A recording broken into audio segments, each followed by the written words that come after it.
Cet après-midi, donc pour cette rencontre privilégiée avec Claire Simon.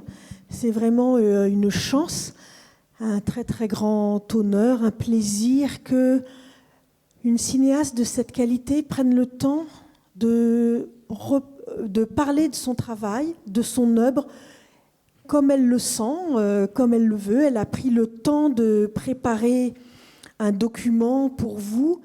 Et je crois que c'est un moment important et un moment clé de ce festival que de pouvoir partager et d'échanger avec Claire Simon. Donc, comme vous le savez, c'est une cinéaste qui a réalisé des documentaires, réalisé des fictions, réalisé des œuvres. C'est vraiment quelqu'un qui honore le cinéma et qui ne se range pas, qui ne se classe pas dans un genre, dans une forme. C'est une femme libre et qui se sent vraiment dans tous les films qu'elle fait. D'ailleurs, c'est avec énormément de liberté qu'elle va d'un genre à l'autre. Et puis, vous pensez que c'est une fiction, et non, c'est un documentaire. Elle fait que comme elle veut, et elle a bien raison. Merci Claire d'être avec nous aujourd'hui. Merci beaucoup Anouchka de m'avoir invitée. Merci à vous d'être venue. C'est un exercice un peu bizarre de regarder en arrière. Je vais vous montrer quelques extraits de différents films, certains qui sont plus repérés que d'autres. D'abord, pour dire, je vais commencer par un extrait de Récréation qui est mon deuxième film documentaire. La question du cinéma documentaire avant et encore aujourd'hui beaucoup, c'est souvent malheureusement le sujet et aussi des sujets très journalistiques. Or, moi, j'ai toujours compris que que l'intérêt du cinéma documentaire était d'aller voir directement la vie et donc peut-être pas forcément très loin de moi, mais plutôt de m'interroger sur ce qui était comment prendre le monde, comment le regarder, comment comprendre aussi qu'est-ce que c'est qu'une histoire. Comment ça se fait que des gens continuellement vivent et créent eux-mêmes des histoires qui les définissent, quoi. Et il se trouve que donc j'ai fait ce film dans une cour de l'école maternelle. Ça m'intéressait, à la suite de choses que j'avais filmées avec ma fille, ça m'intéressait d'essayer de voir comment les enfants jouent. Et voilà. Il faut se dire que la cour de récréation, c'est le seul endroit dans la vie d'un petit enfant de 3 à 6 ans, c'est le seul endroit où elle est libre. C'est-à-dire où tout d'un coup, la cour, c'est quelque chose où les enfants se disent « Ah voilà, ça maintenant, ça va être la vraie vie, quoi. Ça va être entre nous. On est tous plus ou moins égaux. Et donc, on va jouer à ce que sera la vie plus tard aussi, ce qu'elle est maintenant, mais c'est comme si ils sont protégés bien sûr par des maîtresses ou des maîtres qui sont autour, mais tout d'un coup c'est le seul moment de la vie des enfants qui est un moment d'expérience très très grand, quoi. Voilà, donc on va commencer par ça, qui devrait bien.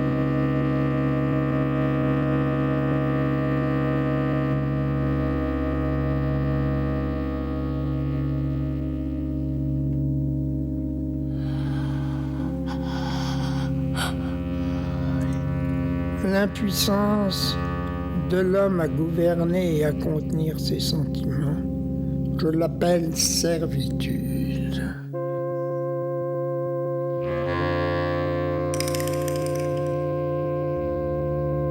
En effet, l'homme soumis aux sentiments ne dépend pas de lui-même, mais de la fortune, dont le pouvoir sur lui est tel qu'il est souvent contraint de faire le pire, même s'il voit le meilleur.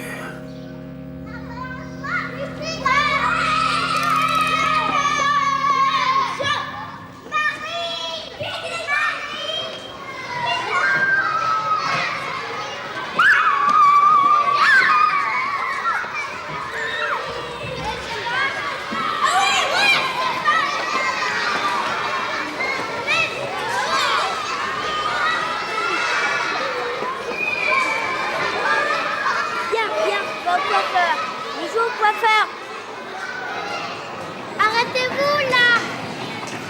Non, moi c'est le coiffeur. Toi tu restes là. Et toi on va te coiffer. Toi tu restes là.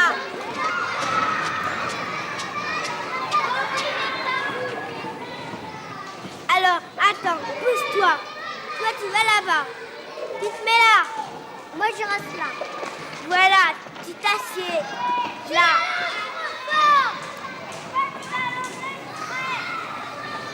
Vous êtes en prison! Vous êtes en prison! Non, t'es le coiffeur, tu vas à côté de cigare. T'es le coiffeur. Vous êtes en prison! Vous êtes en prison! On est en prison! Vite! Sortons-nous de là! C'est moi qui vais vous sortir de là!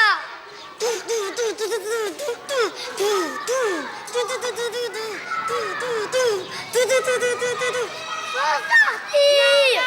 Non, t'es un coiffeur! On peut sortir! Un coiffeur! J'ai cassé tout! Tu fais le coiffeur! On peut sortir! Toi, va ailleurs! Faut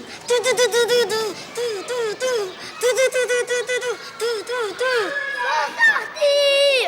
On peut sortir! Il va jouer à la machine! Toi, tu restes là! T'as quel âge? 4 ans! Et toi? Et toi? 4 ans et demi. C'est bien. Allez, je choisis. Qui va aller au coiffeur? Moi.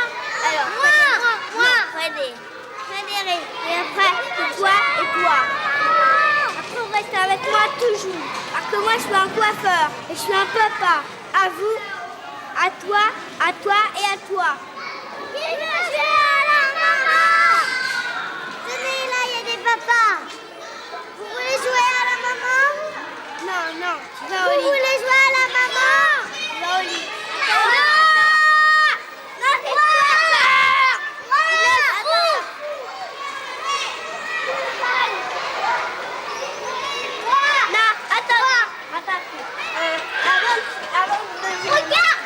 Regarde celui-là là-bas. Le vert, il veut m'attaquer. Qui? On les mains.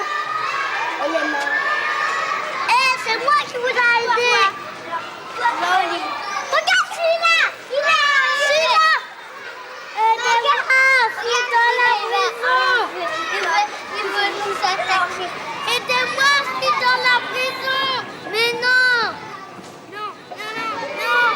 Non, c'est pas la prison. C'est au lit. Allonge-toi. Ça c'est une prison. Alors c'est dans la prison. Où? Mes mains sont attachées. Vite, mes mains sont attachées. Mes mains.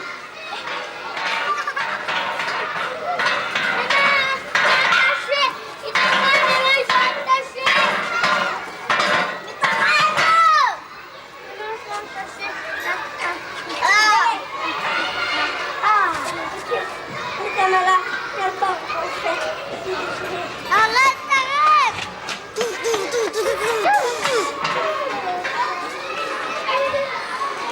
Vous êtes coincés? Vous êtes en prison! T'es en prison, toi! Mais t'arrêtes! Voilà, toi! Arrête! Arrête, papa! Je ne peux plus sortir! Les gars! Je ne peux plus sortir! Vite! En prison, Zia! Vite! Vite, en prison, les gars! En prison, vite! Tu es là, droit! Attrapez, mariez-vous! D'accord! Vite! Je suis dans la prison! Vite! Je ne peux plus sortir!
touche pas. C'est pas moi. Si, c'est toi. Si. Non, c'est pas moi, hein. Et pourquoi tu veux la mettre en prison alors? Mais non. Arrête. Mais elle est partie. Mais non, c'est moi qui... À cause de elle. Mais non. Bon alors, qui a fait mal? Mais non, c'est moi qui l'a fait. Et puis c'est moi qui l'a tombé dans la maison. C'est moi qui l'a fait mal danser. Ouais, tombé dans la boue. Moi je veux pas qu'il me voie. C'est Alexandre, ma vieille, qui a donné un coup de pied et puis un coup de poing à tous les deux. C'est tout. Allons-y les gars. Et moi aussi. Allons-y. Frédéric et moi, nous allons attaquer Alex. Allons-y. Et moi aussi. À l'attaque.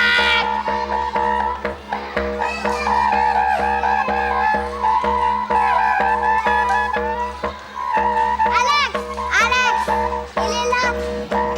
Il est là dans la maison là. Il est là dans la maison. Là.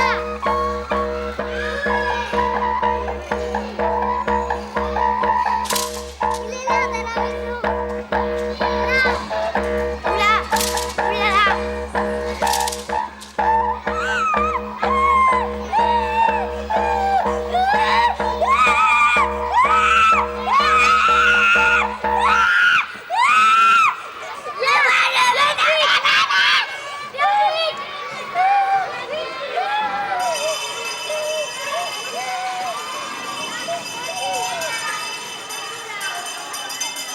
Alors nous trois, on va attaquer Thomas Zorbu, Thomas Grèce, Thomas Light. Allez, toi aussi, Loïc. Toi aussi, vas-y. Et toi, allez, toi aussi, Loïc. Toi aussi,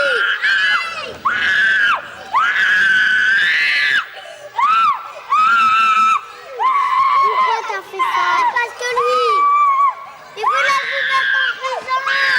Il voulait vous mettre en prison, alors on l'a attaqué. Alors il faut l'attaquer.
Voilà, donc le film est fait de plusieurs récréations, de plusieurs histoires, dont on voit la confusion, mais malgré tout, quelque chose se dessine.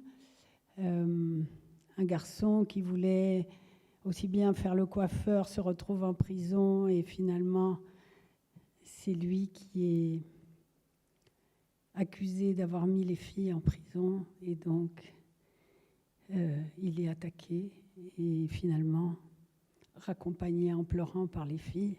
Il est content d'être avec les filles, mais pas comme ça. C'est pas ce qu'il aurait voulu. En gros, on voit, enfin, en tout cas, moi, j'y voyais un scénario finalement assez classique. Ce qu'il y a, c'est que pour les enfants, dans la cour, il y a cet enjeu ils sont comme des scénaristes et il faut qu'ils trouvent une histoire qui fonctionne et qui fonctionne entre eux. Et peut-être c'est une des choses qui m'intéresse beaucoup dans le fait de filmer sur le mode documentaire, mais enfin aussi dans la fiction, c'est le rapport que chacun a avec l'idée d'une histoire, quoi. Et voilà. Et c'est toujours très intéressant de filmer des gens qui se racontent des histoires. Enfin, on fait tout ça. Mais disons que par opposition à un cinéma documentaire qui serait beaucoup plus pédagogique ou médiatique et qui raconterait plutôt des événements qui sont déjà repérés comme connus, comme graves, comme des guerres, enfin des événements que les journalistes filment. Disons que moi, je m'intéresse plutôt à des choses qui paraissent totalement ténues et banales, et c'est plutôt à l'intérieur de ce monde-là que voilà, que ça m'intéresse de filmer. Je pense qu'il y a eu un moment au début des années 90 où on a été un certain nombre à être en France plus intéressés par le fait de faire des films documentaires parce que ça nous paraissait être quelque chose de beaucoup plus libre et de beaucoup plus inventif que le cinéma de fiction qui supposait toujours une écriture de scénario revue et recorrigée par des commissions dont on avait l'impression qu'elles ne suivaient pas toujours nos ambitions. Et donc, voilà, enfin, quand je dis nous, c'est qu'on a été un certain nombre et qu'on s'est beaucoup fréquenté, comme Nicolas Philibert, Denis Gerbrandt, Mariana Otero, etc. Et que, d'une certaine manière, on s'est bagarré pour que les films sortent en salle et soient vus, même s'ils étaient coproduits par la télévision, qu'ils arrivent à avoir le statut de film, ce qu'avait déjà entamé Raymond Depardon, mais qui était quand même très, très peu fait. J'ai fait ensuite un film qui s'appelle Coûte que coûte, qui est sorti en salle et qui a été coproduit par Arte. Quand je me souviens que quand je l'ai présenté à la quinzaine des réalisateurs, le sélectionneur m'a dit « Mais il est formidable votre film, pourquoi vous me le montrez ?»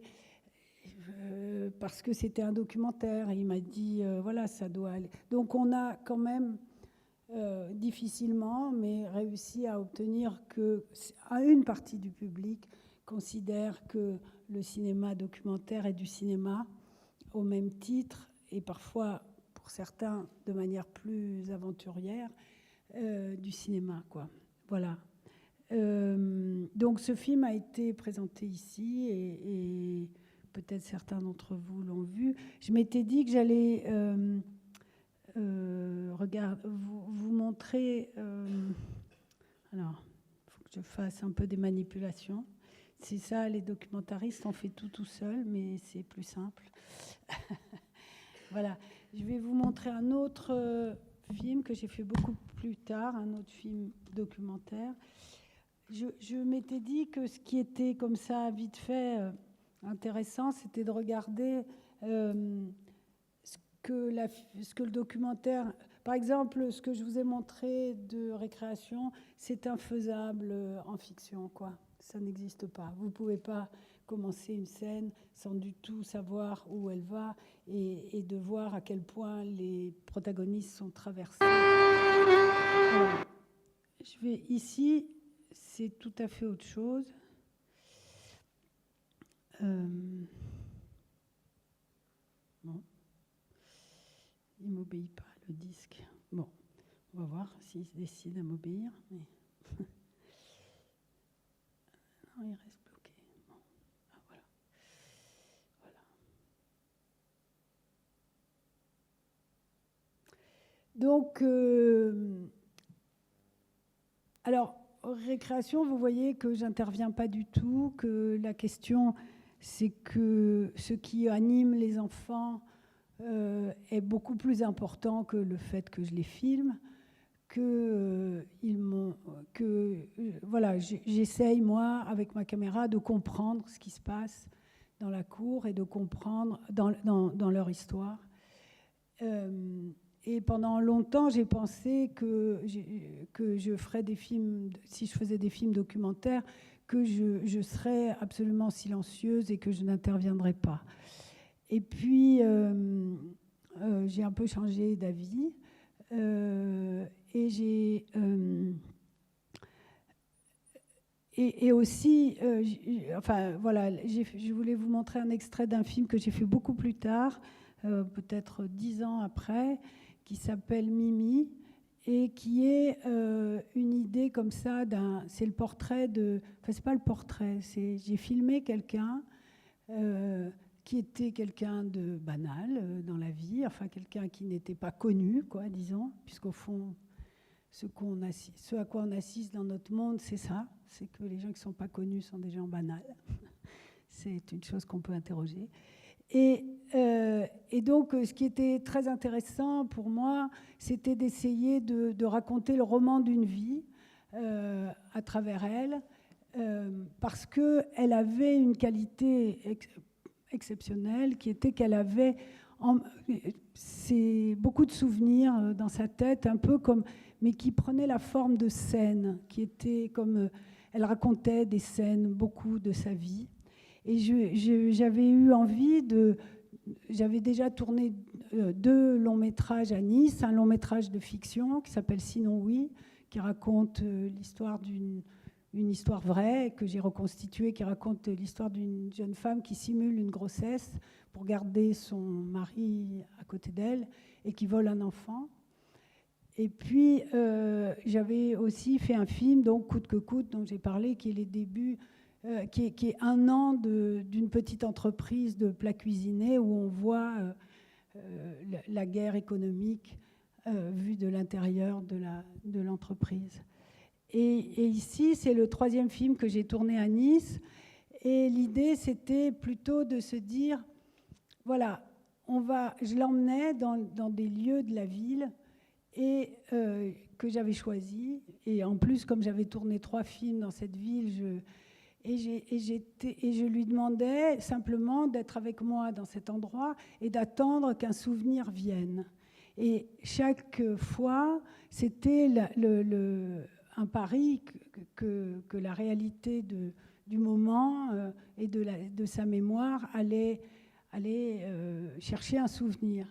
Et donc, pour illustrer ce moment-là... Et donc, mon idée était d'arriver en filmant la ville, en filmant des lieux dans la ville, comme le port, la gare, certains lieux dont je savais qu'ils avaient du sens pour elle, ou ce lieu-là qui n'en avait aucun, d'essayer de faire venir des souvenirs qui, les uns à la suite des autres, écriraient le roman d'une vie, quoi. Et donc, on est à 30 minutes du début, et voilà, je l'emmène dans le stade, dans le... Bon. Que se passe-t-il ?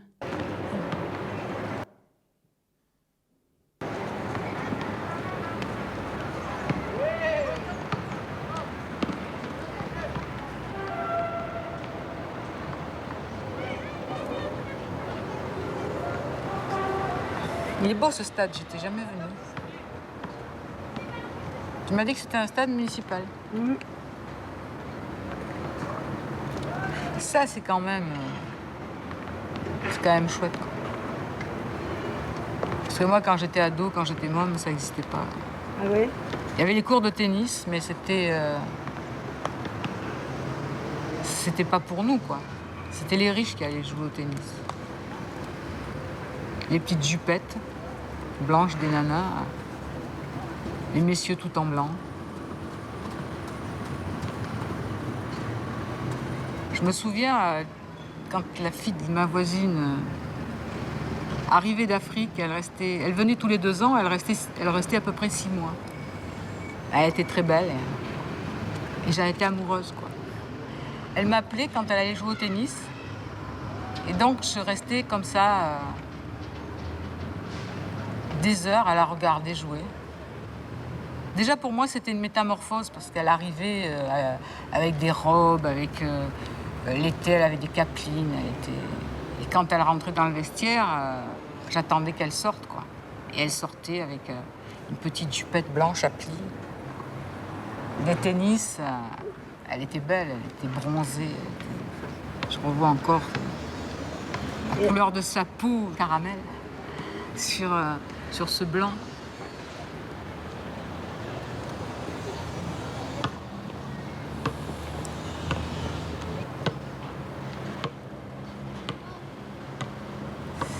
Parce qu'il y a des parfums qui reviennent, il y a les couleurs, il y a ce qu'on ressent au creux de l'estomac. Je me souviens, j'en étais amoureuse. Pendant des années, j'en ai été amoureuse de cette femme.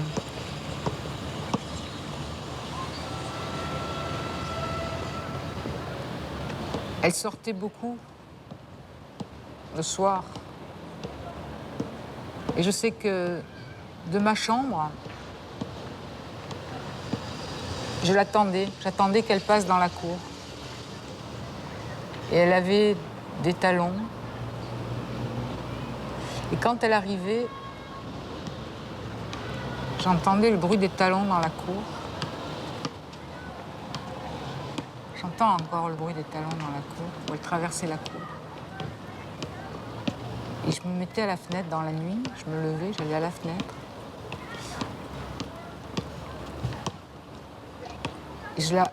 Et chaque fois que j'arrivais à la fenêtre, c'était juste au moment où elle finissait de passer. Et elle montait le petit chemin, je la voyais plus. Mais je respirais le parfum qu'elle avait laissé dans la cour.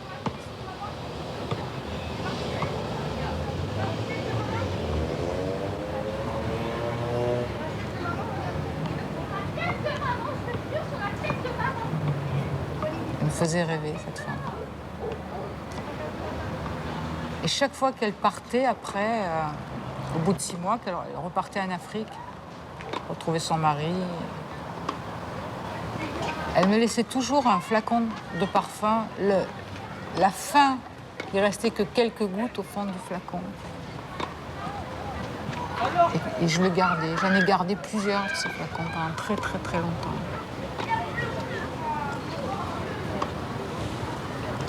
Elle me passait la main dans les cheveux, je me souviens, et elle me disait « Ah, j'adore tes cheveux, j'adore passer ma main dans tes cheveux, tu as les cheveux drus. » Et pour moi, ça, c'était un truc qui me faisait fondre. Et je ne savais pas où, comment. Maintenant, peut-être que je... C'était quelque chose... Elle me passait la main dans le dos aussi, c'était... Elle passait quelquefois sa main sous ma chemise, quoi. Elle me caressait le dos, mais je sais pas si elle était troublée, si elle faisait ça maternellement, j'en sais rien.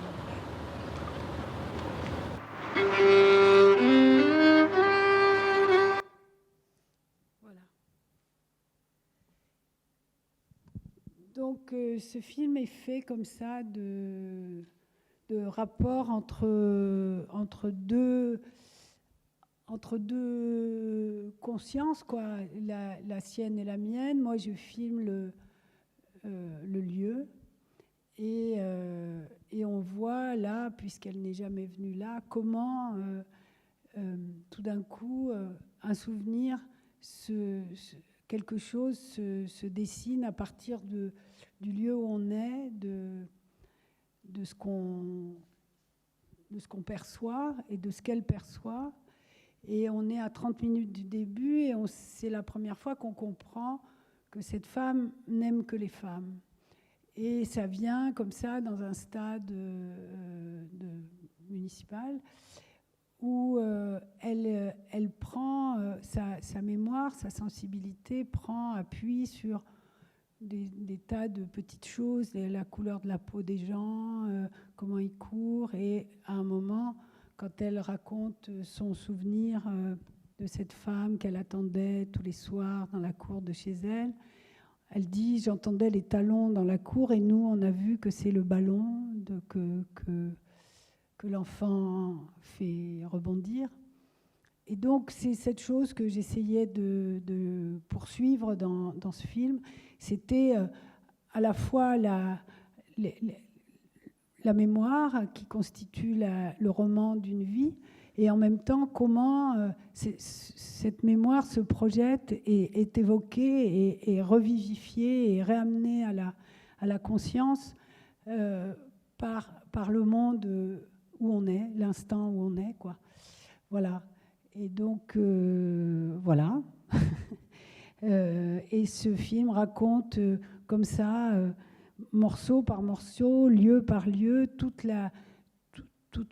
enfin, elle a fini par raconter son histoire, plus ou moins, mais sous la forme de scène. C'est ça que je trouvais très intéressant, parce que une des questions du cinéma, c'est quand même la parole, c'est l'action, mais c'est aussi la parole. Et donc, où s'origine la parole? Qu'est-ce que c'est en documentaire particulièrement que filmer la parole, c'est-à-dire essayer de faire en sorte qu'il y ait quelque chose qui ressemble à une conversation, ou qui, en tout cas, là, pour moi, c'était très important de retrouver quelque chose des impressions qu'on peut avoir quand on se promène avec quelqu'un, et que se mêlent les impressions qu'on a de la promenade, de ce qu'on voit, et du récit, et comment ces deux choses s'agglomèrent et finissent par faire une seule chose, qui est là le film, quoi. Voilà.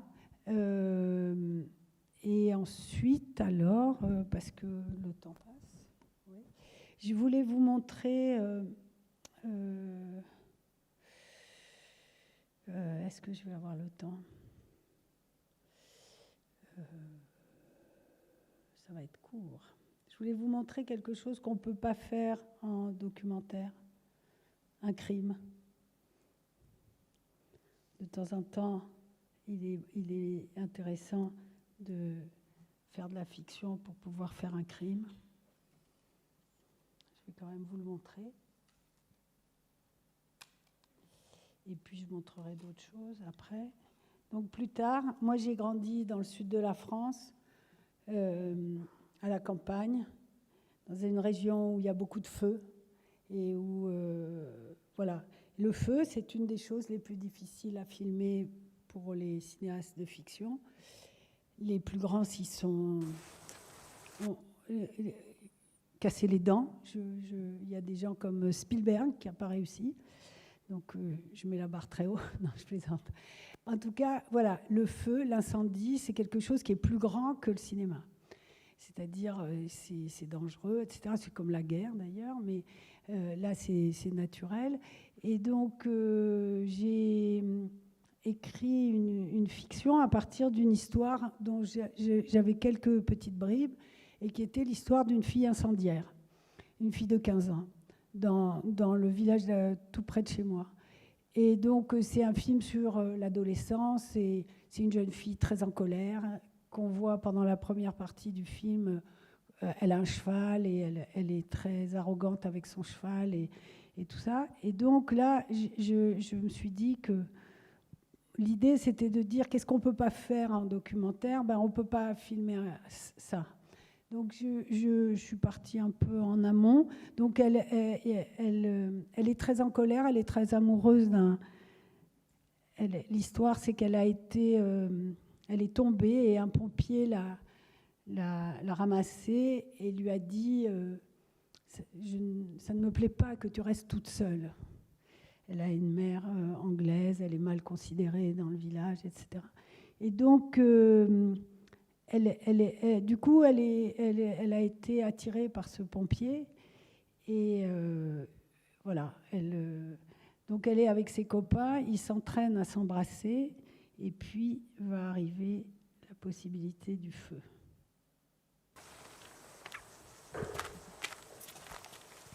C'est bon, on va s'entraîner encore. Venez.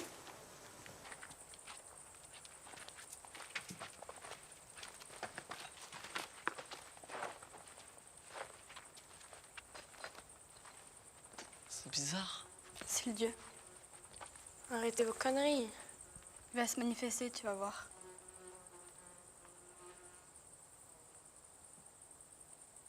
Écoutez.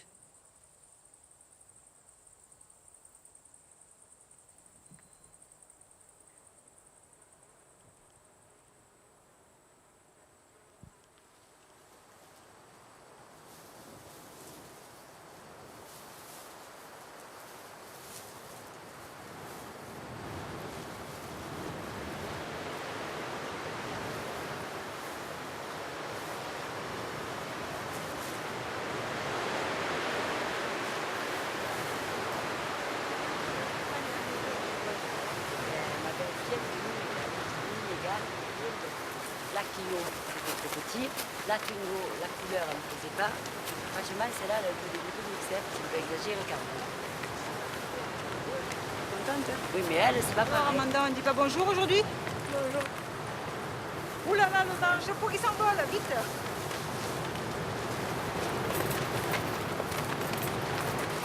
T'aurais pu nous présenter quand même. Je vous présente Moisine. C'est moi. Votre voisin. Attention, il pue. Touchez surtout pas. Vous pourriez attraper la gale. Ah, il a la gale. Et voici Lydia. C'est elle. Celle qui a le cheval. La fille de l'anglaise. Et Jean Suzini qui lui court après. Jean Suzini. Le soir de la fête de la musique. Il avait serré de près, hein. Tu te souviens? Il avait embrassé derrière une voiture. Et il l'a ramené chez elle. Ça se mettait au boulot. Un père de famille. Un type du village. En plus. Jean Suzini avec une fille de 15 ans. Une fille qui pourrait être sa fille. Un pompier en plus.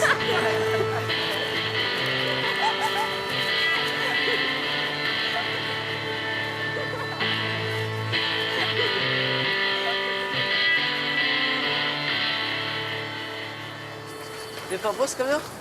Ouais. Il est à qui? Je sais pas, moi. Eh, regardez, regardez. Ouais.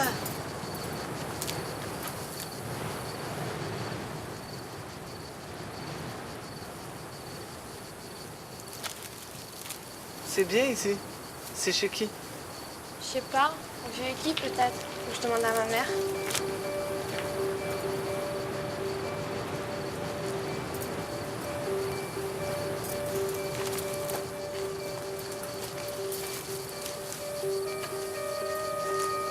C'est pas chez toi? Non, je pense pas, mais bon, on sait jamais avec les cousins et les cousins des cousins. Regarde. C'est là où il se faisait à bouffer. Ça me plairait d'avoir une toile comme ça.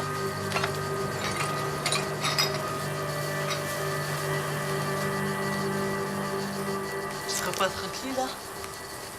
Regarde en pleine nature et tout. Hein? Ouais. Livia, il y a Moissy qui veut s'entraîner encore. Allez-y, moi c'est bon. Tu me files une clope? Ouais.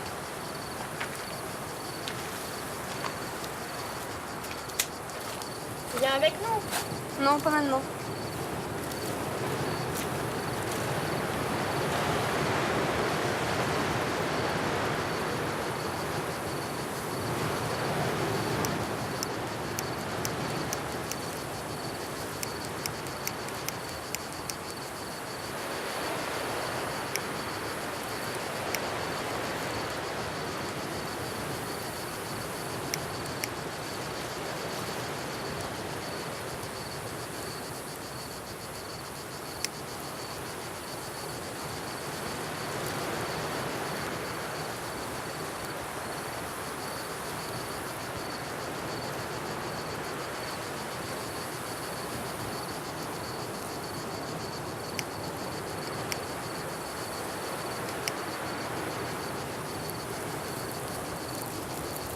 Qu'est-ce que tu fais?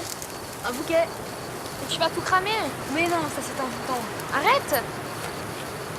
Regardez, elles se bouffent entre elles. Salope! Connasse! C'est le mari et la femme. C'est la gonzesse qui le bouffe. T'avais qu'à pas me tromper. Ça fait des années que ça dure. Tu cours derrière toutes les filles. Maintenant tu vas payer. Mais c'est toi que j'aime. Comprends-moi. Trop tard. Je vais te bouffer. Ah ah ah. Non, arrête. Pas le cul. Si, le cul. Et comment sera ma tête? Pas la tête alors. Je m'en fous. C'est qu'un salaud. Arrête, arrête, putain. Arrête. Regarde, elles sont cramées. Elle crame. Mais arrête, Livia, stop, c'est bon, ça suffit maintenant, tes conneries. Arrête. Mais c'est rien, c'est bon. Voici, tiens. Ça y est, ça prend. Ah, ça prend trop, arrête. C'est dans.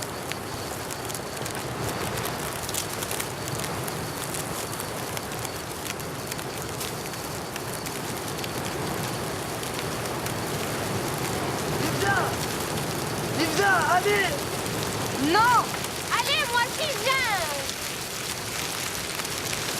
Mais casse-toi.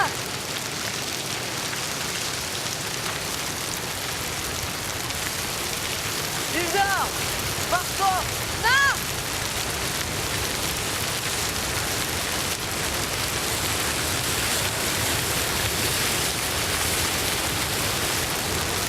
Livia!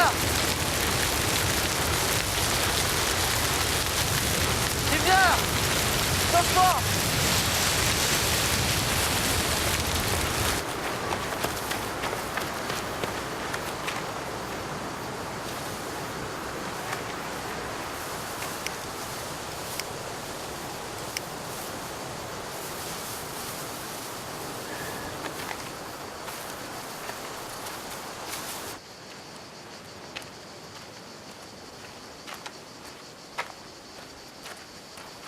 Mais tu es folle, on est mort.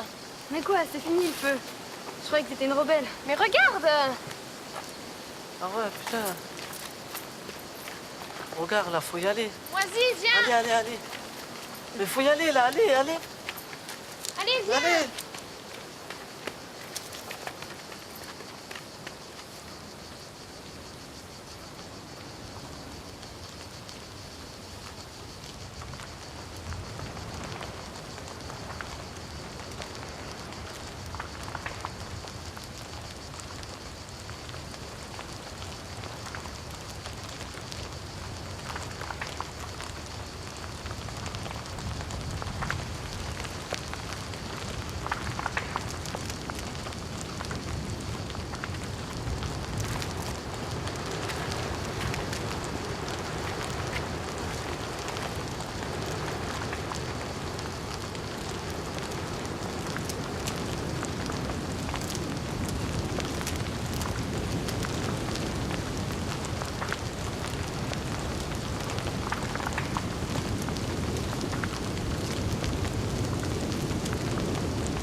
Ça continue.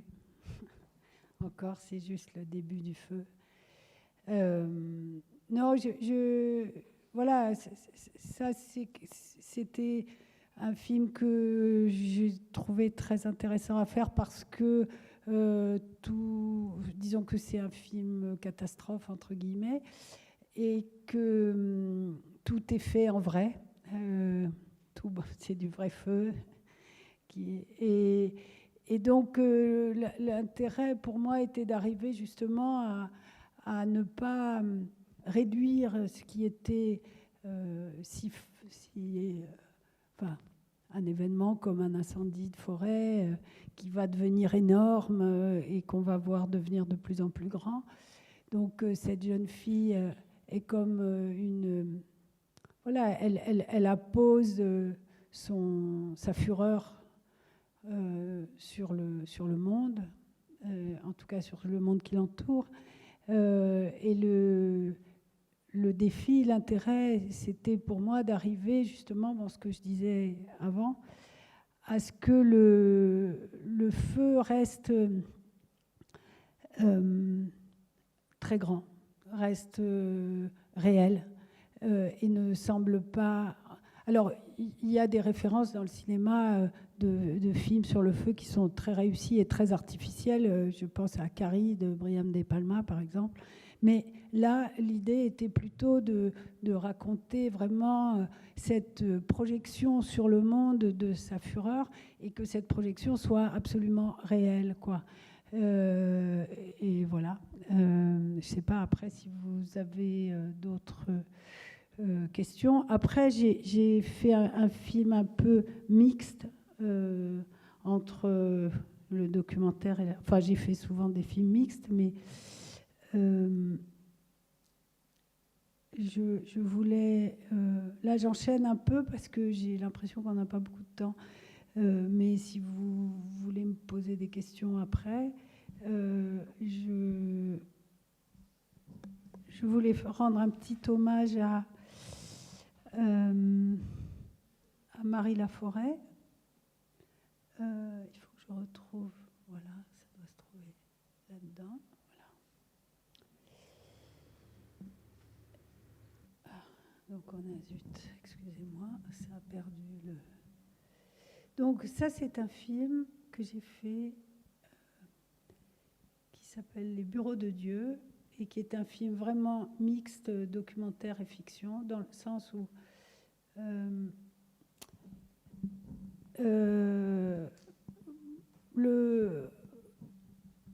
c'était suite à une demande du planning de Grenoble qui, en fait, m'avait demandé de faire tout à fait autre chose, des films un peu de technique, voilà.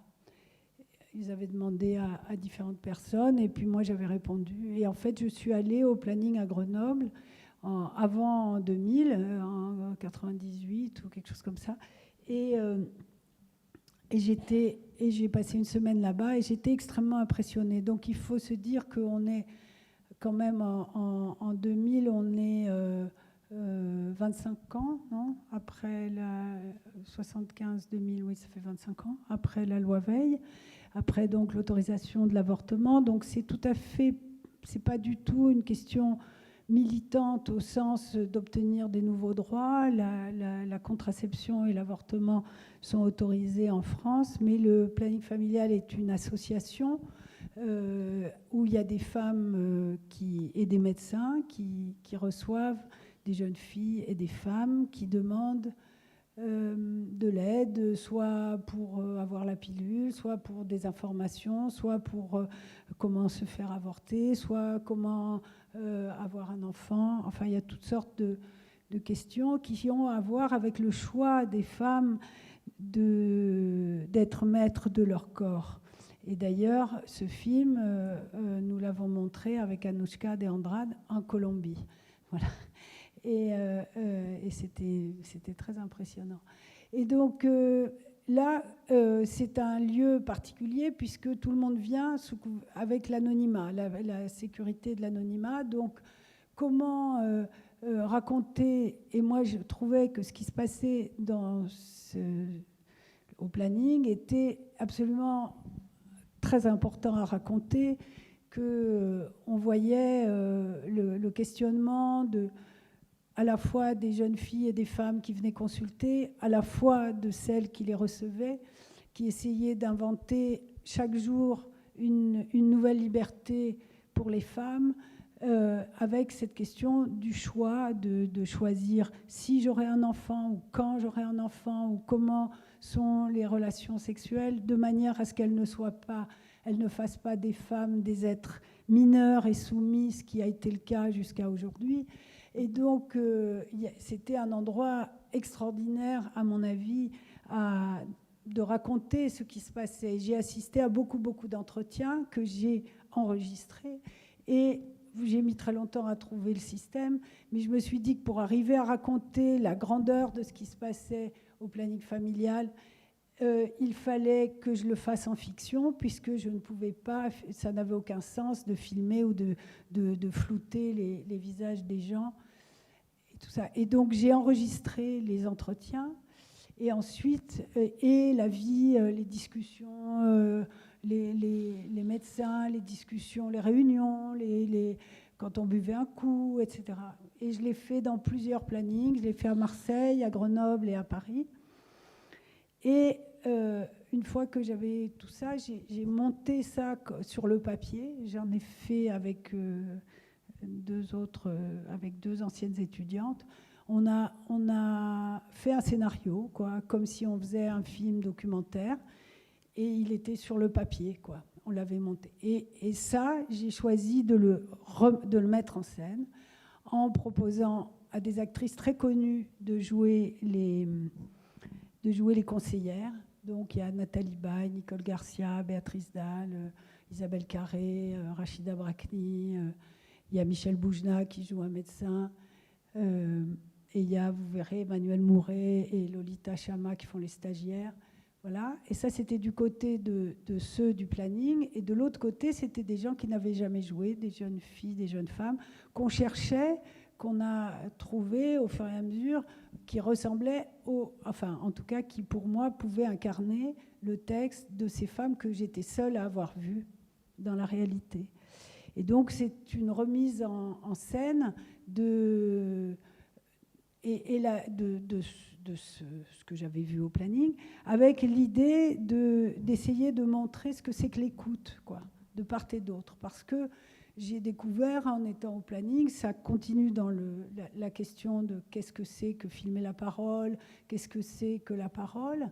Eh bien, j'ai découvert au planning, alors tout à fait autrement que la psychanalyse et tout ça, quelque chose qui est combien l'écoute dirige la parole, combien c'est quelque chose qui doit être filmé et qui ne peut pas être filmé comme on le fait traditionnellement dans la fiction ou même autrefois dans les documentaires, en disant je vais faire des plans de toi, tu bouges pas, et ce sera pour mettre des plans d'écoute, quoi. Ça, c'est le contraire de l'écoute. L'écoute, c'est quelque chose qui est complètement vivant, incarné, et qui crée la parole en vérité, quoi, et qui donne sa force au récit, et qui aussi cinématographiquement fait que, filmant quelqu'un qui écoute, on a l'impression du moment, alors que si vous filmez que la personne qui parle, vous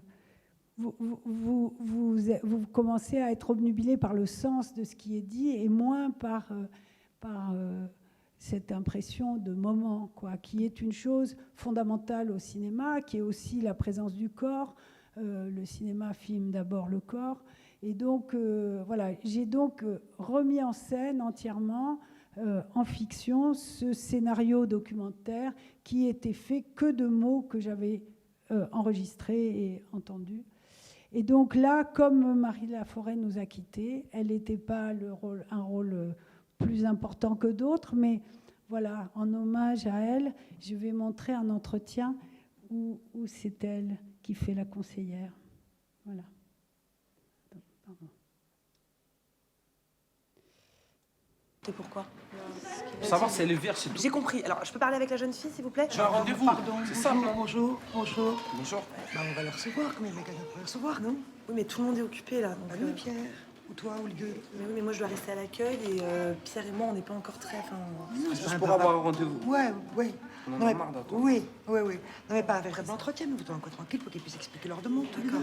On va le recevoir. Je finis avec la dame qui l'attend depuis très longtemps. Voilà. Vous attendez un tout petit moment, on va vous recevoir. D'accord? Voilà. Le 15, ou alors, non, le 10. Et le 10 à 14h30. Ok. Ça irait? Ça irait? Ouais. Voilà.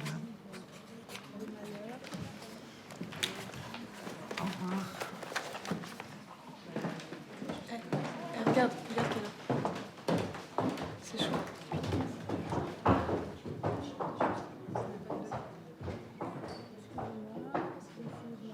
Oui, bah alors en fait, j'ai perdu ma plaquette de pilule et j'ai eu un rapport et la capote, elle a craqué et c'est pour ça que je suis là. Bon, vous avez perdu... Voilà, excusez-moi, ça arrive parfois. Voilà, hop, voilà, merci. Heureusement qu'il y a quelqu'un de bien dans la salle qui me sauve. Voilà, et là du coup... Pour savoir si elle est vierge, c'est tout. J'ai compris. Alors, je peux parler avec la jeune fille, s'il vous plaît? J'ai un rendez-vous. Pardon. C'est ça. Bonjour. Bonjour. Bah, on va le recevoir, comme il y a quelqu'un pour le recevoir, non? Oui, mais tout le monde est occupé, là. Donc, oui, Pierre. Ou toi, ou les deux. Mais oui, mais moi, je dois rester à l'accueil et Pierre et moi, on n'est pas encore très... C'est juste pour avoir un rendez-vous. Ouais. On en a marre d'attendre. Oui. Non, mais pas un véritable entretien, mais plutôt un quoi tranquille pour qu'ils puissent expliquer leur demande. D'accord. On va le recevoir. Je finis avec la dame qui l'attend depuis très longtemps. Voilà. Vous attendez un tout petit moment, on va vous recevoir. D'accord? Voilà. Le 15, ou alors, non, le 10. Et le 10 à 14h30. Ok. Ça irait? Ça irait? Ouais. Voilà. Au revoir. Regarde quelle heure.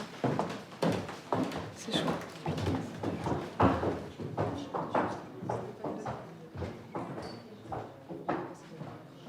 Oui, bah alors en fait, j'ai perdu ma plaquette de pilule et j'ai eu un rapport et la capote, elle a craqué et c'est pour ça que je suis là.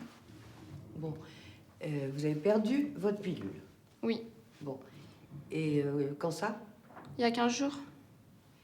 Donc depuis, vous avez des relations avec un préservatif. Voilà. Voilà. Et là, vous êtes inquiète. Bah oui, un peu quand même.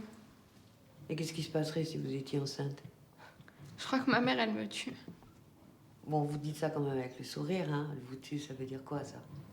Je connais ma mère. Et vous l'avez perdue où, votre pilule? Je sais pas où je l'ai perdue. Vous savez pas où vous l'avez perdue? Non, déjà, elle peut pas être chez moi, parce que les pilules, elles rentrent pas chez moi. Ah bon? Oui. Et elles sont dehors? Oui. Et elles rentrent pas chez vous? Non, elle fouille dans mon sac des fois, alors on sait jamais. Et elle cherche quoi, vous pensez? Elle cherche... Déjà, elle cherche des cigarettes, je sais pas. Et le fait que vous ayez 18 ans, ça a rien changé? Non, ça a rien changé. C'est un crime de prendre la pilule? Bah oui, puisque mes tantes, elles m'ont dit, si ta mère, si un jour elle trouvait la pilule ou quoi, elle te mettrait dehors. Ça veut dire quoi, ça? Vous mettre dehors, ça veut dire quoi? Je sais pas, elle parle comme ça, ma mère. Et vous la laissez à qui, votre pilule? Des fois, je la laisse à mon copain. Des fois, je la mets dans mon allée. Dans votre allée? Oui, au-dessus des boîtes aux lettres. Et c'est pas très commode, quand même, ça. Et y a personne qui peut voir où vous la mettez, effectivement? Non. Non, personne, mais je la prends le matin, Oui. je la prends, je la mets dans mon sac, et le soir, avant de rentrer, je la remets. Je la repose. Alors elle passe la nuit sur les boîtes aux lettres? Oui. Ou sinon dans mon pyjama, des fois. Mais... Ouais, là, elle peut pas fouiller. Mm. Il n'y a pas un endroit, je sais pas, préservé, enfin, je veux dire, à vous, quoi, dans la maison? Non. Non, mais encore un an ou deux, et je lui dirai après. Je lui dis, tant pis. Tant pis. Tant pis. Tant pis quoi? Si elle m'en met une, c'est pas grave. Et dans 2 ans, ce serait moins grave parce que quoi? Je sais pas, peut-être que je suis trop jeune, elle me voit encore comme son petit bébé. C'est pour ça. Et vous voyez comment? Je suis jeune, je suis pas encore une vraie femme. Et qu'est-ce qui vous manque? Pour être une femme? Oui. L'indépendance. Vous en parlez à votre copain? Vous lui en parlez de votre envie d'indépendance? Oui. Il me dit non, il veut que je reste chez moi. Lui aussi, il reste chez sa famille? Oui. Chez eux, ils peuvent pas partir comme ça du jour au lendemain dans un appartement. Il faut d'abord qu'il y ait le mariage, après ils partent. Mais vous attendez pas le mariage? Non. Il est de quelle origine? Marocain. Et pour lui, c'est important la virginité, il y tient beaucoup à ça? Je pense. Et vous voulez vous marier avec lui? Pour l'instant, j'ai envie, mais je suis jeune. Je peux pas dire que ça va être lui. Je sais pas.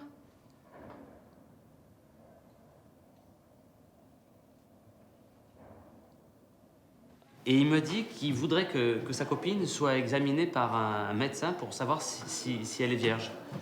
Oui, mais j'ai pas montré que j'étais étonné. J'ai présenté le planning familial. Alors je lui ai dit que c'était un petit souci quand même que ce soit lui qui fasse la demande. Alors à ce moment-là, je les interroge sur leur motivation. Et lui dit qu'il a entendu dire que sa copine, en tout cas, aurait eu déjà des relations sexuelles. Elle dit que c'est pas vrai, lui dit qu'il la croit pas, et c'est pour ça qu'il voudrait voir un médecin. Alors à ce moment-là, enfin, j'ai une idée, et je leur demande ce que ça représente pour eux la virginité. Alors lui, il me dit que c'est très très important pour lui, que c'est un engagement, qu'il faut absolument qu'elle soit vierge. J'oublie pas de lui demander pour elle. Pour elle, non, qu'il soit vierge ou pas, elle s'en fiche.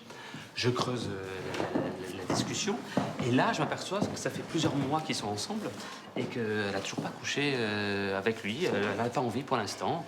Alors lui, il aimerait bien, mais bon, il respecte son choix. Alors là, je dis, mais c'est très bien de respecter son choix. En revanche, je ne pense pas qu'un médecin accepte de les recevoir pour sa demande, parce qu'on ne peut pas savoir à coup sûr si quelqu'un est vierge ou pas, même un médecin.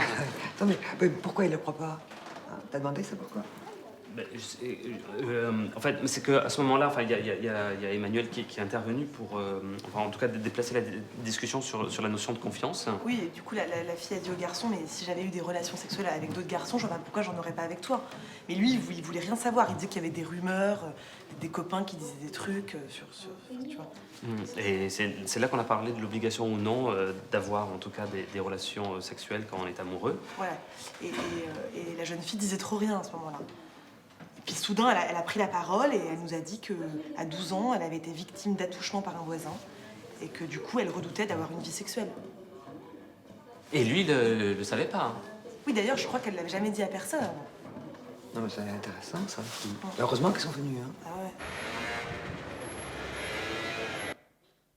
Voilà.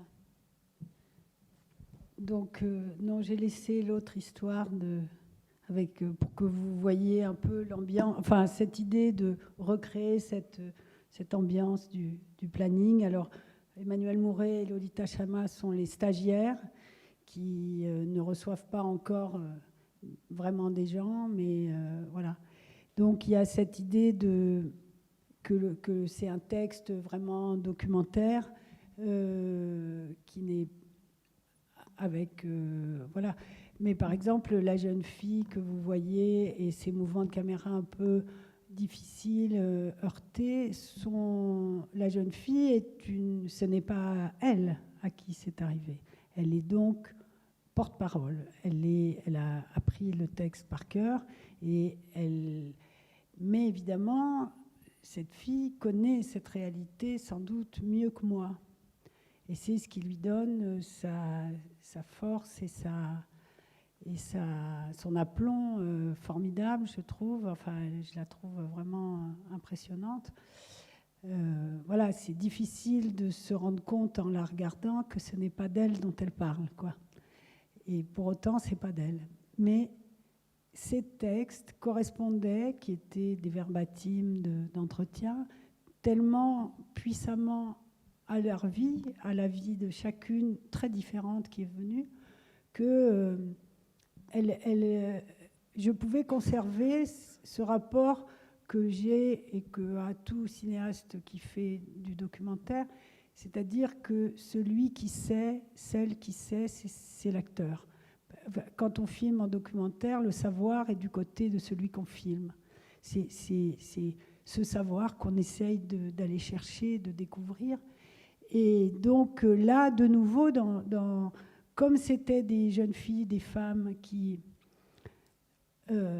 jouaient quelqu'un qu'elles auraient pu être, qui correspondait à une copine, ou etc., elles avaient cette certitude, voilà, enfin, disons que...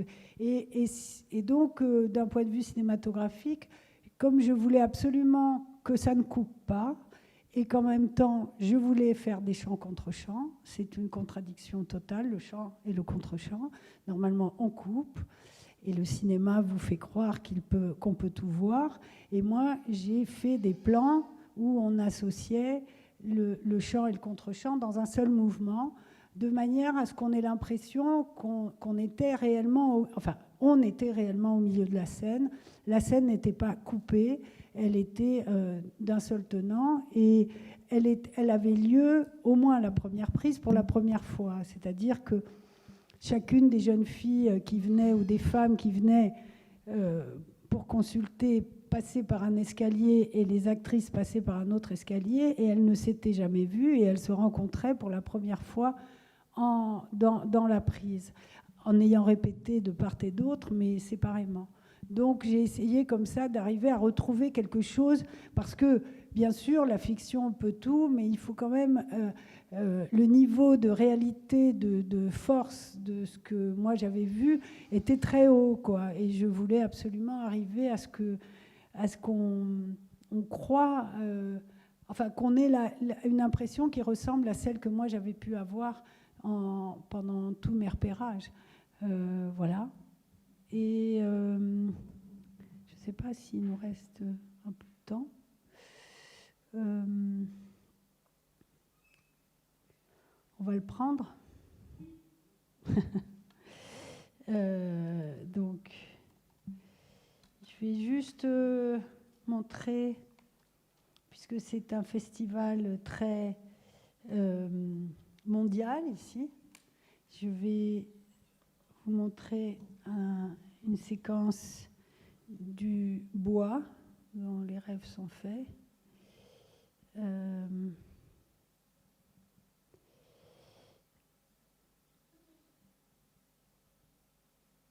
Alors, j'espère que là ça va marcher, que je ne vais pas avoir de soucis. Voilà. Donc, j'ai fait 2 films à la Gare du Nord, un film documentaire et un film de fiction. Et puis, je dois dire que cette atmosphère très, très urbaine, de béton, de fer, de sous-sol, où les seuls animaux étaient des pigeons et des chiens, et vraiment, j'en avais un peu marre au bout de 5 ans, et j'ai eu envie d'aller faire un film au Bois de Vincennes, qui est un endroit que j'aime beaucoup, comme étant le lieu de... comment dire, le lieu de la ville où chacun va pour quelque chose, pour y passer un moment agréable et un moment qui correspond non seulement à son bien-être, mais aussi à ce qu'il ou elle pense qui est bien. Que ce soit du sport, que ce soit une promenade, que ce soit contempler la nature. Et la nature, même si elle est très artificielle, c'est un bois et ce n'est pas un parc ni un jardin. Donc il y a l'idée d'imiter la nature sauvage. À distance on sort du métro, on prend un trottoir et on arrive au bois, quoi. C'est cette idée. Et ce que c'est que le bois par rapport à nos vies et tout ça. Et puis, donc le monde entier dans le bois. Le monde, toutes sortes de personnes et puis toutes sortes de pays. Et donc, je vous propose de regarder, il y a une pagode au bois où viennent beaucoup de bouddhistes, dont ici les Cambodgiens. Voilà. Ici, au Bois de Vincennes, on entre dans l'année du cheval. La plupart de ceux qui sont venus fêter le Nouvel An sont des réfugiés du Cambodge, rescapés de la guerre ou du génocide.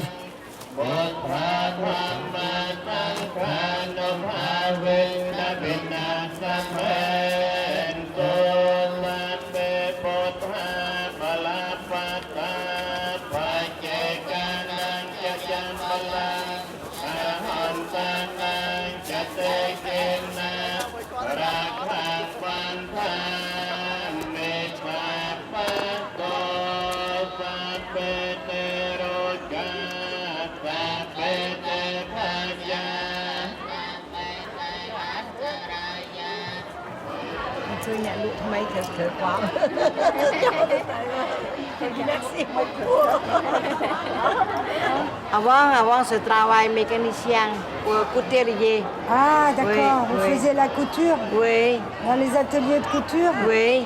D'accord. À Bonne Nouvelle. À Bonne Nouvelle? Oui. Ah, d'accord. Strasbourg-Saint-Denis. Ah oui, vous connaissez bien Strasbourg-Saint-Denis.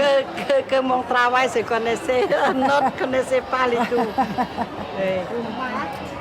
J'aimais parler français avec quelqu'un, beaucoup comme ça. Vous ne parlez pas beaucoup français avec les Français? Non, oui. J'aimais parler avec français parce que nous... Ah bon? Il n'y a pas d'amis de français. Non, ah bon, vous n'avez pas d'amis français? Oui, que je parlais avec mes enfants, mon petit-fils, français. Voilà. Mais vos enfants, ils parlent parfaitement le français? Oui, là, à l'école ici, là. Parce que quand c'est bien ici, mes enfants, le grand, il est 9 mois. Il avait 9 mois? 9 mois, oui. Et maintenant, il est 38 ans. Et le deuxième est né ici en France en 1985. Et maintenant, il est 28 ans.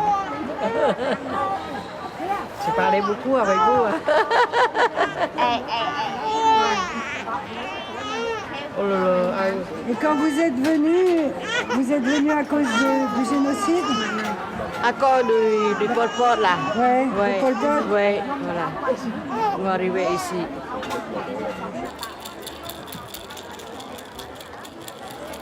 Moi, il y a le sang aujourd'hui. Moi, il y a le bon sang aujourd'hui parce que... Vous avez de la chance? Oui, parce qu'aujourd'hui, trouvez-vous, parlez avec vous, plaisir, content, comme ça. Voilà. Mais jamais personne vous a demandé comment vous étiez arrivé, tout ça, l'histoire? Oh non, non, non, il n'y a pas personne demandé. Non.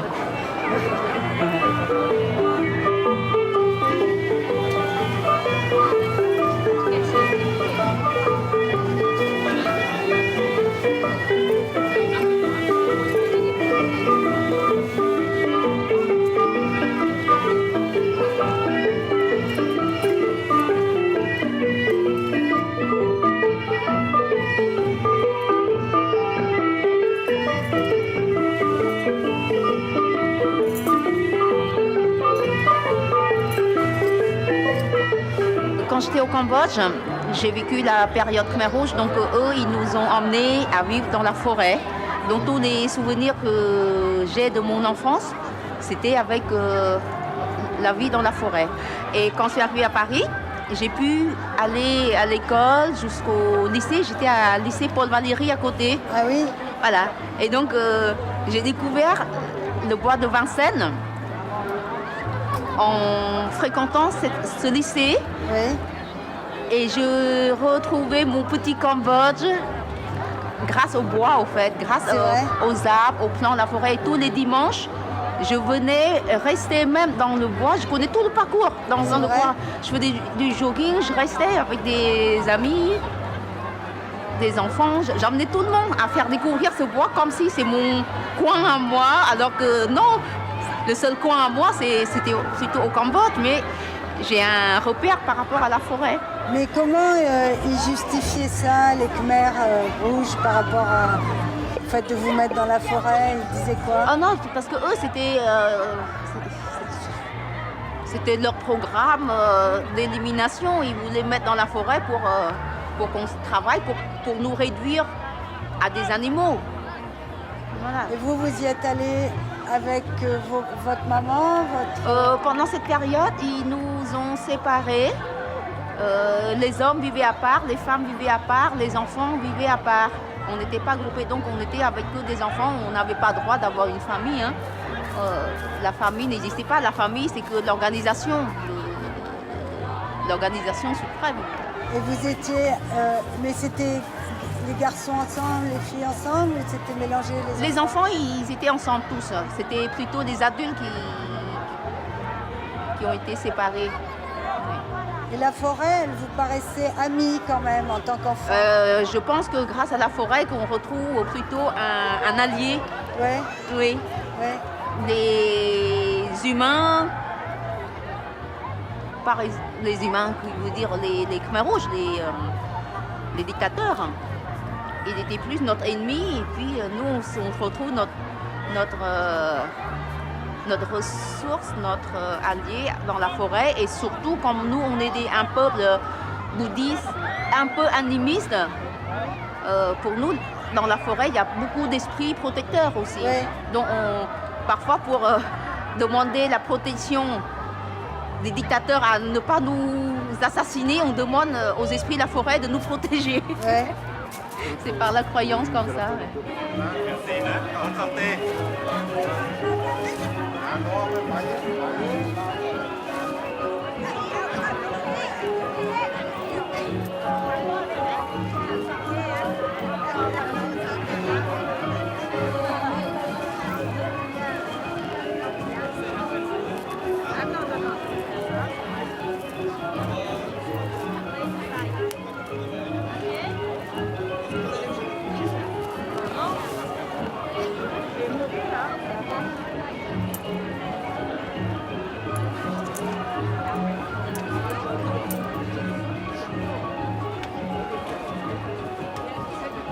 Quand je suis arrivé en France, mon père était déjà en France.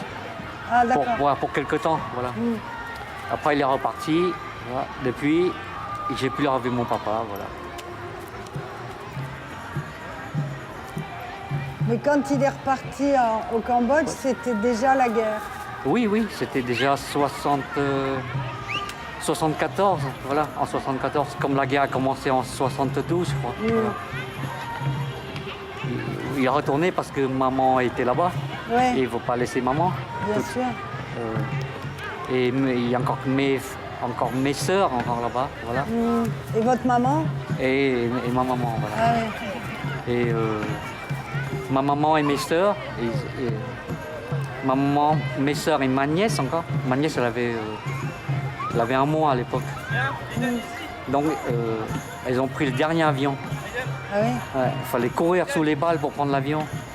Voilà. Et papa, il n'a pas voulu, voilà. Au début, je ne comprenais pas pourquoi il ne voulait pas venir. Mais au bout d'un moment, j'ai compris, voilà, parce qu'il aimait son pays. Ouais, bien sûr, bien sûr. Je suis désolé. Excusez-moi, je vous fais souvenir de choses très dures.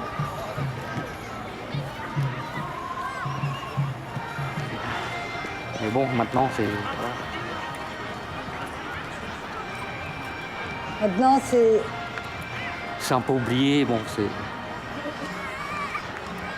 Parce qu'avant, pendant des années, c'était tous les jours qu'on... Maintenant, c'est un peu moins. Bon. Tous les jours, vous pensiez oui, avant, peut-être... oui, voilà, peut-être revoir papa un jour. Ouais. Maintenant, c'est fini.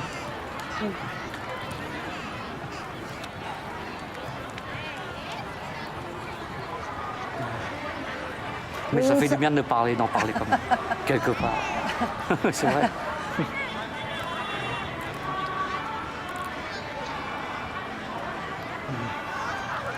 Mais au fond, vous vous sentez quand même exilé, un peu? Ou vous vous sentez devenir français de plus en plus? Moi, c'est les deux. Ouais. Oui, c'est vrai. Quelque part, je suis français, quelque part. Ouais. Même si j'ai pas encore la nationalité, mais bon. On supporte l'équipe de France. On mange du fromage, on boit du vin, donc.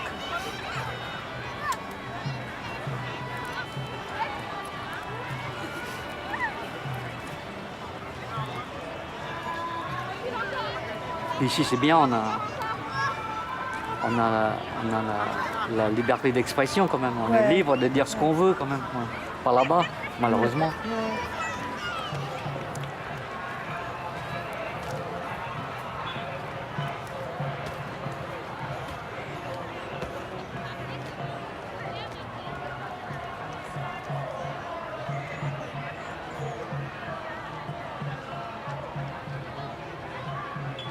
J'aimerais bien avoir un enfant, mais bon, comme je vous l'ai dit tout à l'heure, bon, c'est un peu tard peut-être.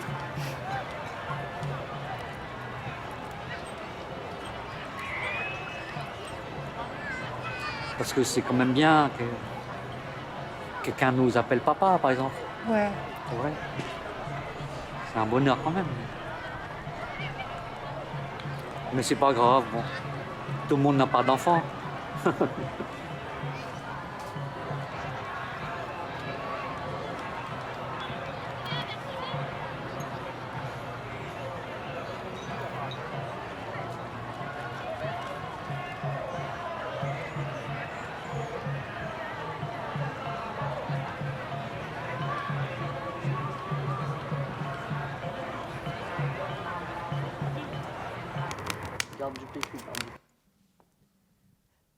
Claire, excuse-moi, on peut passer un peu la parole à la Sally, puisqu'il faudrait la quitter vers 18h. Merci. D'accord.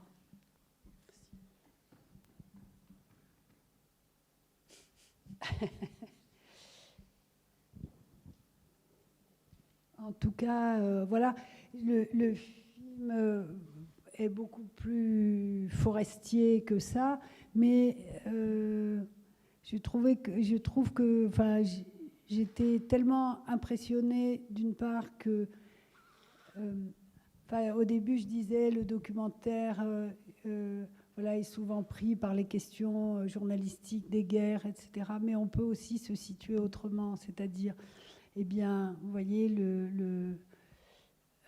la guerre, le massacre qu'a perpétré Pol Pot, on peut le voir au bois. On peut en mesurer quelques traces.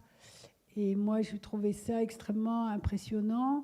Et surtout, j'étais aussi très étonnée qu'il y ait très peu de Parisiens qui viennent là, alors que ces gens ont traversé un des événements les plus terrifiants de l'histoire du XXe siècle. Et donc, voilà, je trouve que ces 3 personnes racontent des choses très, très puissantes, et que cette femme que je rencontre d'abord et qui n'a jamais parlé français à un Français, quoi, au bout de 40 ans, c'est quand même extrêmement impressionnant. Et puis, il se trouve que j'ai rencontré cette femme qui, elle, a fait un film, en fait, Roshan Saïd Nattar, que j'ai rencontré totalement par hasard. Et quand elle explique mon projet, d'une certaine manière, c'est-à-dire que le bois, elle dit, c'était mon petit Cambodge, c'est-à-dire que tout le monde qui va au bois, il va pour retrouver, là aussi, donc de nouveau, cette question de la projection, pour y retrouver son propre pays, sa propre enfance, son propre monde, quoi. Et c'est ça qui me paraissait extrêmement intéressant, d'autant que souvent le documentaire ne raconte que des choses très tristes, enfin, et que moi, ce qui m'intéressait, c'était de voir ce que les gens faisaient du côté de leur plaisir, de leur bonheur et de ce à quoi ils croyaient. Et puis enfin, cet homme que j'ai rencontré, voilà, qui raconte la disparition de son père. Et il se passe pour moi quelque chose d'extrêmement puissant dans notre rencontre. D'abord parce qu'il me raconte ça et que, voilà, il y a quelque chose qui se passe entre quelqu'un qui fait un film et la personne qui est filmée, qui est qu'on fait ensemble un morceau de cinéma pour d'autres. Et que c'est un moment comme ça qu'on construit ensemble, sans se le dire. Mais, et que cet homme va jusqu'à... C'est-à-dire que, bon, il raconte une histoire qu'il connaît, qui est vraie, qui le bouleverse, qui est son père qui est resté au Cambodge par amour de son pays et qui n'en est jamais revenu, enfin qui en est mort probablement. Et puis, tout d'un coup, il parle de lui, quoi.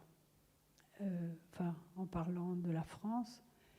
Et je trouve que ce qu'il fait est extraordinaire, quoi.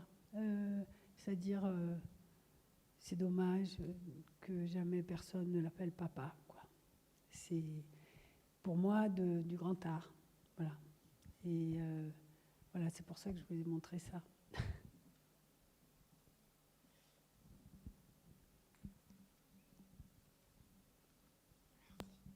Bonjour, merci.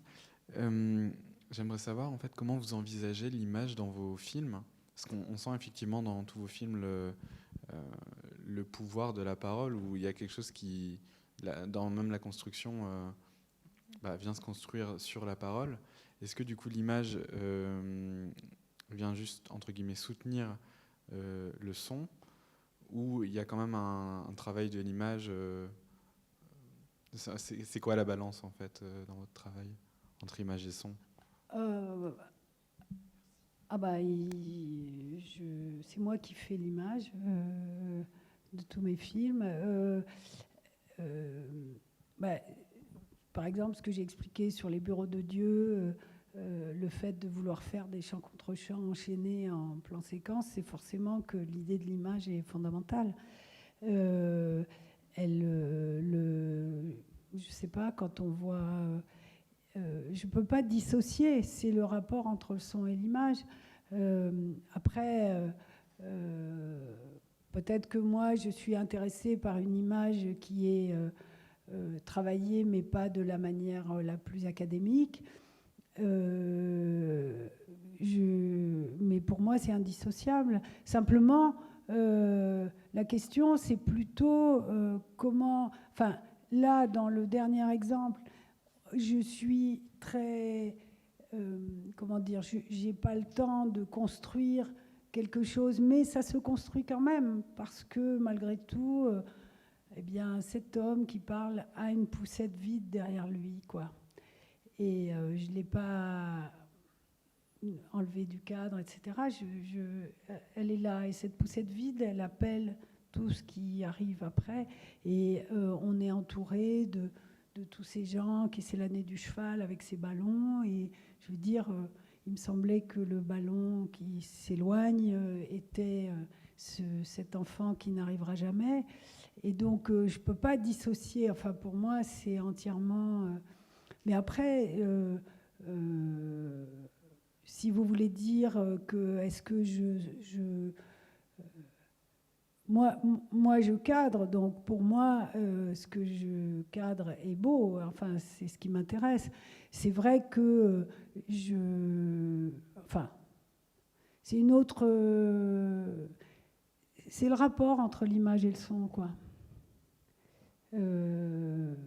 Moi, je filme avec un casque sur les oreilles tout le temps et je décide de ce qu'on voit en fonction de ce qu'on entend et de ce qu'on entend en fonction de ce qu'on voit. Mais il me semble que le cinéma, c'est un peu ça, quoi. Voilà.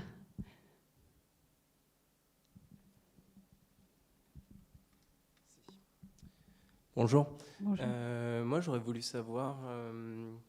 au début de votre intervention, vous disiez que justement, vous étiez très peu dans l'intervention dans vos premiers documentaires. Et ensuite, vous avez du coup une part d'intervention. Comment est venue cette envie d'intervenir ?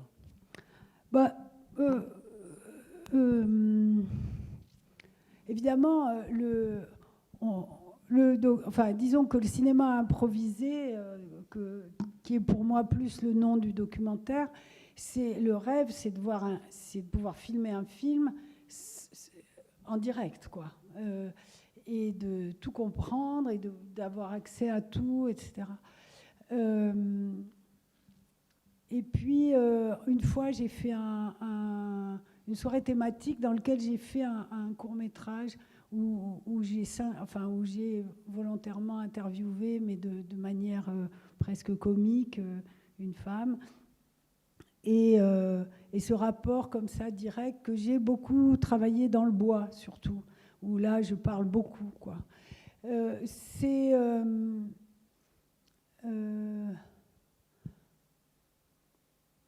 Je vois pas c'est-à-dire que disons que les gens qui analysent, il y en a peu, le documentaire, ils ont décidé qu'il y avait deux formes comme ça qui étaient observationnelles ou pas.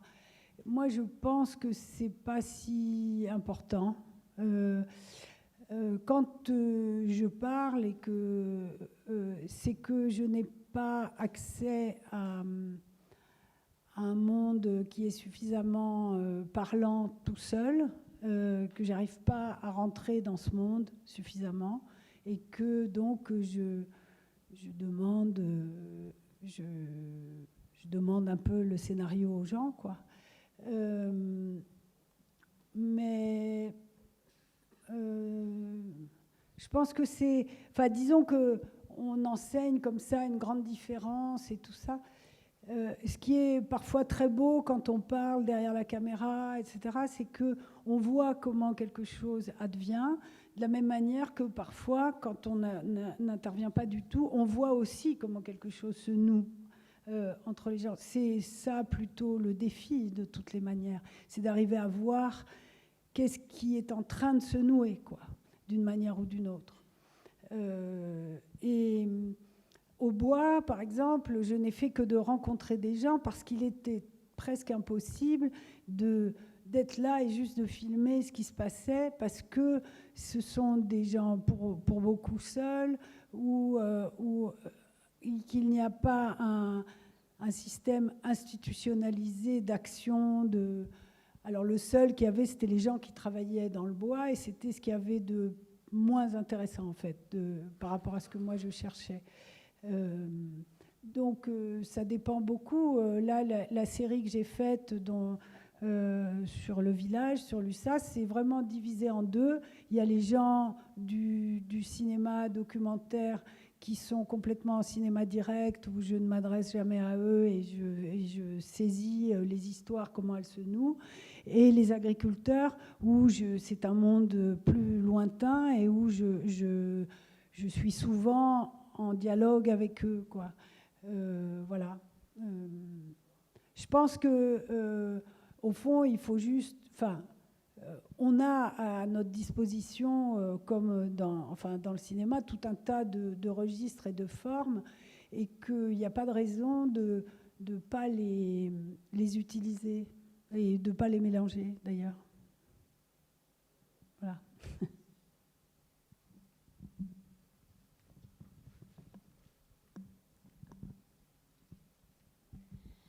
Bonjour. Avec l'expérience, est-ce que vous avez le sentiment que vous approchez des gens qui ont des caractéristiques communes? Les 3 Cambodgiens qu'on vient de voir, on n'imagine pas que vous en ayez filmé 30. On se dit qu'assez vite, vous êtes arrivé à eux. Et en fait, est-ce qu'il y a... c'est vraiment complètement la magie du moment et de la rencontre, ou est-ce que vous avez établi un peu des stratégies où vous reconnaissez des personnes qui pourront intervenir dans le film à l'avance, en devinant ce qui pourrait se passer, je ne sais pas. Non, je fais tout au feeling. C'est exactement comme dans la cour de récréation, une histoire arrive, pourquoi c'est avec elle qu'on part, on ne sait pas. C'est très intuitif, voilà. Et c'est aussi, comme vous l'avez dit, une question de rencontre. Que ce soit d'ailleurs les enfants dans la cour ou les Cambodgiens, c'est toujours une question de rencontre. C'est-à-dire ce que chacun, ce que les gens filmés ont le désir de donner, de partager et de jouer devant la caméra, d'être, de laisser, de construire quelque chose avec une caméra et moi. Voilà. Je pense que c'est surtout ça qui se passe. C'est ce que Rouch appelle la ciné-transe. C'est-à-dire, il faut qu'il y ait une espèce de transe qui se passe entre... moi, je le ressens comme ça, entre les gens que je filme. Et c'est parce que j'ai une caméra, non pas parce qu'ils sont flattés, mais parce que quelque chose va être fait qui va vous être montré. Et que c'est ce mouvement-là qui se fait. Voilà. Alors, bien sûr, il y a des gens avec qui ont une ouverture et un don, que ce soit en fiction ou en documentaire. D'ailleurs, le don, bien entendu que les acteurs en fiction sont payés, mais néanmoins, il faut qu'ils donnent. Il faut que quelque chose traverse entre eux et la caméra pour que ça vous atteigne.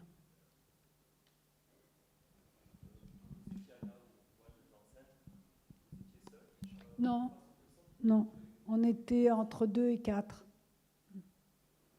Non. Je tourne toujours avec quelqu'un qui fait le son, parce que c'est important, parce que sinon, j'ai que la moitié du plan. Et puis, on était parfois 4, oui. Ça dépendait de la complexité de ce qu'on avait à tourner. Mais la question d'être plusieurs ne change pas du tout ce que je viens de dire sur la transe, quoi. C'est-à-dire, je ne crois pas du tout qu'il faille se cacher, être discret, etc. Bon, on peut dire que pour les filles, il y a un avantage, les femmes, c'est qu'on les prend pour des idiotes, donc on est moins imposant qu'un homme qui viendrait, un journaliste, tout ça, avec là, tout de suite, ça fait un peu plus peur. Mais néanmoins, c'est la rencontre et ce qui se passe avec la personne, quand bien même j'ai un ingénieur du son, un assistant caméra et éventuellement un assistant réalisation avec moi. Ça n'empêche absolument pas cette rencontre. Et pour les enfants, lorsque vous étiez en récréation? Là, j'étais seule, oui. Je cadrais comme ça, avec une caméra, comme ça. Voilà. Oui.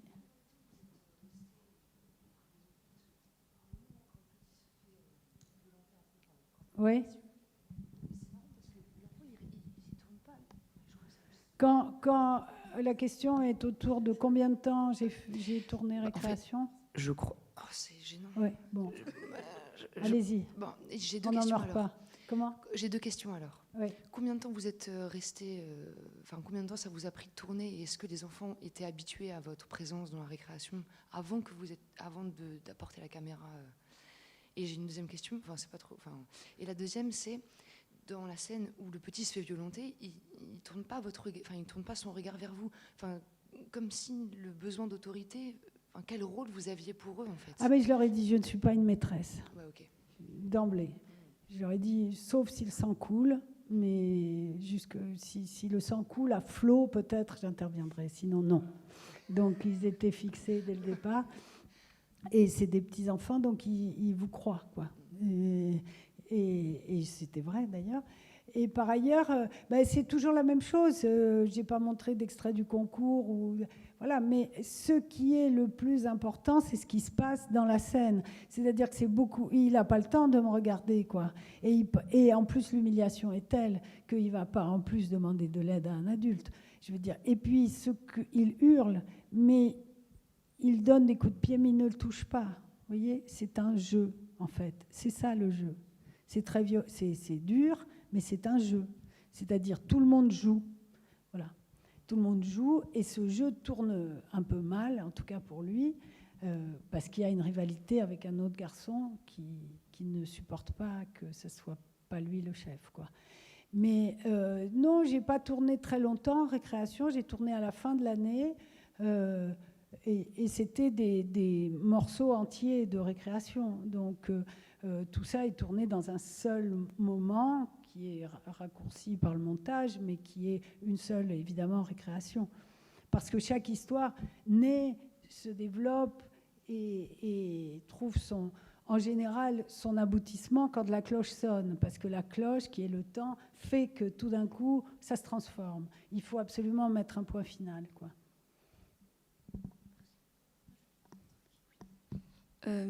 Du coup, moi, je trouve ça super fort parce qu'on dirait que vous êtes vraiment proche des enfants et leur comportement, il ne change pas du tout. On a vraiment l'impression, ou soit vous les filmez de super loin. Ah non, c'est pas possible de filmer ça de loin. Ouais, c'est impossible. Il faut être dedans, il faut être absolument avec eux. Parce que oui, je m'étais dit que peut-être que les enfants, ils auraient changé leur comportement en se donnant spectacle. Disons que j'ai réussi, alors peut-être que je n'arriverai plus à le faire aujourd'hui, j'ai réussi à être tolérée par les enfants. Et il y a plusieurs histoires où on le voit très bien, et parfois même je suis avec un enfant qui se fait attaquer tout le temps et personne ne me voit, quoi, et je suis à 20 cm de l'enfant. Donc c'est que les enfants avaient étaient d'abord préoccupés de réussir leur histoire, c'est-à-dire que là, il faut quand même s'en sortir de la prison, virer tout le monde, régler les comptes, récupérer les filles, etc. On est très occupés, quoi, si vous voulez. Donc la caméra, c'est vraiment secondaire, quoi, parce que de toute façon, ils ont compris que j'allais pas du tout les aider, ni dans un sens ni dans l'autre, donc je n'ai aucune interaction. Quand ils me demandaient, je disais, moi je filme comment vous jouez, je suis un vieil enfant, c'est quelque chose qui m'intéresse beaucoup, voilà. Ah bon, c'est ça ton travail? Oui, c'est mon travail, d'accord, ok, voilà. Et après, la question c'est, eux, ils sont préoccupés parce qu'il faut réussir, quoi, si vous voulez. À chaque fois, l'enjeu, il est très très fort de ce qui se passe. J'ai fait un film qui s'appelle Le Concours, sur le concours d'entrée à la FEMIS, qui est juste une sélection, une grande école. On voit bien que la question de ce qui se passe pour le candidat vis-à-vis du jury passe bien au-dessus du fait d'être filmé. L'enjeu est beaucoup plus fort, si vous voulez. Donc voilà, c'est très important d'être dans des situations où, disons, où l'enjeu est plus important. Du coup, c'est pas qu'on oublie, c'est que, aussi dans nos sociétés, alors ça a plutôt à voir avec le concours, mais on filme beaucoup, quoi, maintenant, les gens filment, etc. Donc, ça fait partie d'un événement et de le rendre important, finalement. Donc, par exemple, la question qui consiste à dire la caméra modifie la réalité, sans doute, mais comme on ne voit pas la réalité par ailleurs, on ne voit que ce qui est filmé. Comment? J'entends pas. J'ai pas entendu. Ah, c'est là-haut qui parle. Pardon. Bon. Mais je pense que Anouchka est partie, mais que c'est à peu près l'heure à laquelle elle voulait qu'on s'arrête. Donc voilà. Merci.